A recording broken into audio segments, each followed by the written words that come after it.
उत्तर प्रदेश के सहारनपुर जिले के एक दूरदराज गांव में बसा था एक पुराना मगर कभी रोशन रहा मुस्लिम घराना, नवाब मिर्जा बख्तियार अली का खानदान। कहते हैं एक वक्त था जब उस हवेली की रौनक दूर दूर तक मशहूर थी, लेकिन अब हवेली वीरान थी, दीवारों पर सीलन, दरारें और हर कोने में जैसे वक्त ने अपनी गर्द जमा दी हो।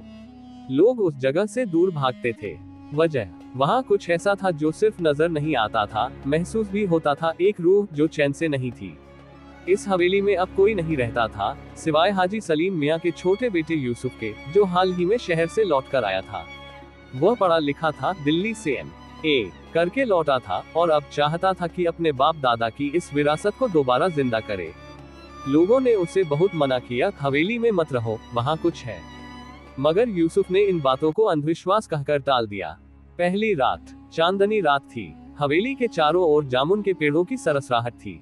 यूसुफ कमरे में लेटा हुआ था जब उसे लगा कोई दरवाजा खोल रहा है। उसने उठकर देखा मगर कोई नहीं था। उसे लगा शायद हवा से दरवाजा खुल गया, लेकिन जैसे ही वो फिर से लेटा, उसे लगा कि कमरे में कोई और भी है। ठंडी हवा का झोंका आया और उसके कानों में किसी औरत की सिसकी गूंजने लगी। मुझे इंसाफ चाहिए। उसने झटपट लाइट जलाई मगर कमरे में कोई नहीं था। वह बेचैन रहा मगर खुद को समझाया, थकान है, वहम है। मगर ये वहम हर रात बढ़ता गया। धीरे धीरे यूसुफ को हवेली के बारे में अजीब बातें पता चलने लगी। गांव वालों की चुप्पी, बुजुर्गों की घबराए आंखें और हवेली की पिछली हवेलीनुमा मस्जिद के तहखाने में ताले लगे दरवाजे, सब कुछ किसी गहरे रहस्य की ओर इशारा कर रहे थे। एक दिन यूसुफ को हवेली की पुरानी अलमारी में एक डायरी मिली, उर्दू में लिखी गई थी। वह डायरी थी ज़हरा बेगम की, जो कभी मिर्जा बख्तियार अली की सबसे छोटी बहू थी। वह खूबसूरत, तहज़ीबदार और पाका दिल थी, मगर उस डायरी में लिखी सच्चाई ने यूसुफ के रोंगटे खड़े कर दिए। ज़हरा बेगम को उनके ही घर के लोगों ने जिंदा दफन कर दिया था। क्यों? क्योंकि उन्होंने अपनी सौतन की साजिश का पर्दाफाश किया था। मिर्जा बख्तियार अली की दूसरी बीवी हसीना बहुत ही चालाक और लालची थी। उसने ज़हरा पर बदचलनी का इल्जाम लगाया और घर के मर्दों ने बिना तहकीकात के घर की इज्जत के नाम पर ज़हरा को हवेली के तहखाने में जिंदा दफन कर दिया। ज़हरा की रूह अब हवेली में भटक रही थी। वह इंसाफ चाहती थी।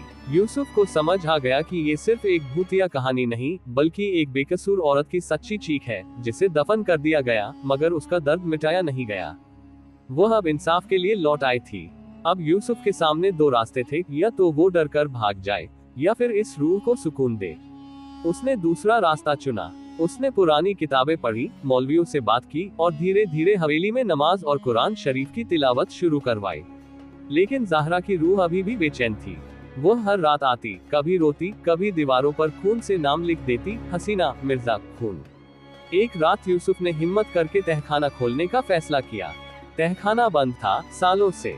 दरवाजे पर लगे लोहे के ताले को तोड़ते ही एक सड़ी गली बदबू उठी।